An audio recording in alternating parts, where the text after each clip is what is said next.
What's up everybody, Arashi here, back again with another upload. And today's video topic will be my top favorite Jedi, and in my next video will be my top favorite Sith. Just so you guys can get to know me a little bit more, as you know, I'm small, really small as a content creator, and maybe these characters can give you insight into my thinking a little bit more. Before we kick this video off, I do want to preface, this is a video that is pre-recorded before Thanksgiving, similarly to my last video, but it will be uploaded on Thanksgiving Day. And then my top 5 favorite Sith video will come out on Friday, Black Friday.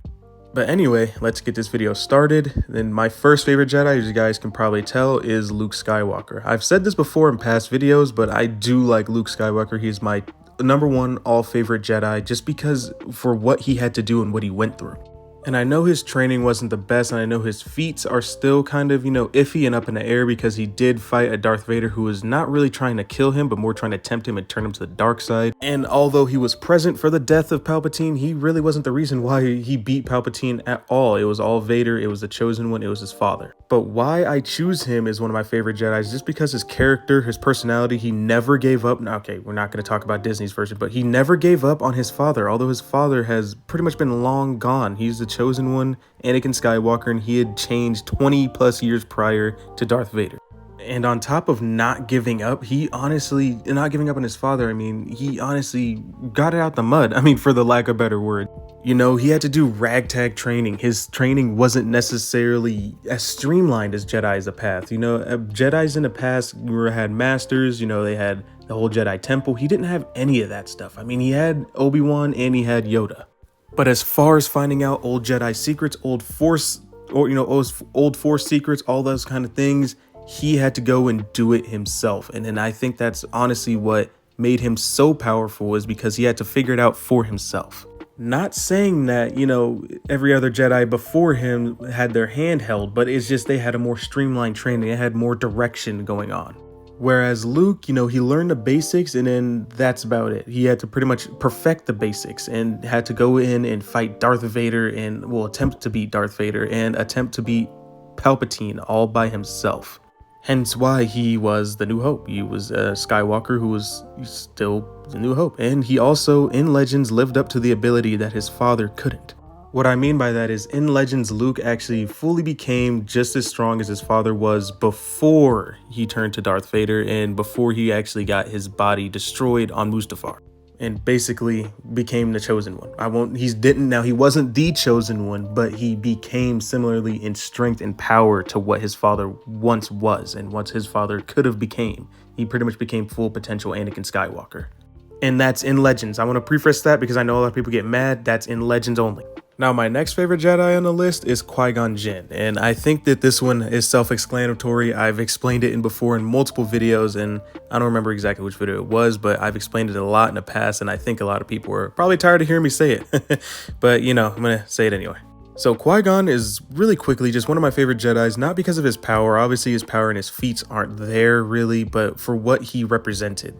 Him and Dooku were really some of the first true great Jedi until, Dooku obviously committed deeper to the dark side, but Qui-Gon was really just one of one essentially, until Ahsoka became gray herself. But he really didn't trust in what the Jedi Council had to say, just really trusted in the Force itself. And also, he was one of the first ones to trust in the Force so much that he was able to make himself a Force ghost. And even though he didn't have the most powerful feats while he was alive and wasn't the most powerful Force user, Qui-Gon came back and even taught Master Yoda something, and that was how to become a Force ghost himself. He helped Master Yoda finish his training with the Wills. And if you ask me, that's just a feat in itself, that he was able to teach something to even somebody as powerful as Master Yoda, and that is just a feat in itself. Now, my third favorite Jedi on this list is Mace Windu, just because of what he actually did. His feats are crazy.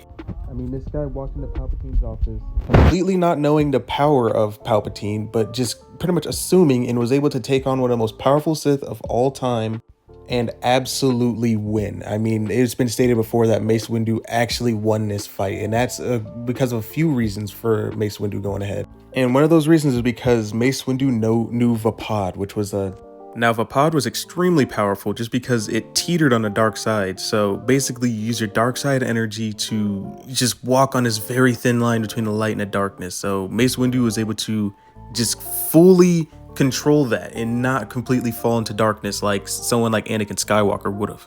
And this is one of the reasons why he was able to beat Chief Palpatine in combat and one-on-one in his office.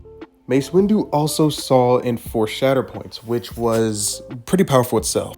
Basically, Shatterpoint was an ability that he had to peer into the Force itself, and it exploited weaknesses in objects and in other people. So while he was battling, he could see weaknesses that are coming up in somebody's defense or anything along those lines. Which is why one of the big reasons he was able to beat Palpatine is because he was able to see in the Force that where his weaknesses were, and he was able to exploit those weaknesses and eventually get the upper hand on him. Well, until, Anakin came in and decided to cut off his arm and start pretty much the entire, fall of the galaxy and begin the Empire.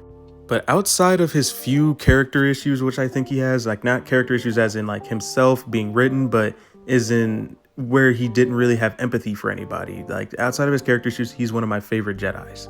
Okay, this is me actually coming back in on Thanksgiving Day. I realized that this video's audio, at least the last part of it, which was gonna go over my next two favorite Jedi, which I'm pretty sure you guys can guess. The audio seems to have messed up, so I'm gonna have to redo that part of the video. I'm actually just gonna give those two their own video itself, so maybe this is a blessing in disguise where I can explain a little bit more, not to go so fast. But yeah, anyway, I want you guys to guess who my next favorite Jedi is. I mean, obviously, it has to be the one and only Rey Skywalker, baby! Haha! No, it's really not. It's really not at all. What? So once again, I'm sorry for the inconvenience. I will get those next two out to you. As you guys can probably guess, it's Anakin and Obi-Wan, but I'm going to give a deeper meaning to why they mean so much to me in that video.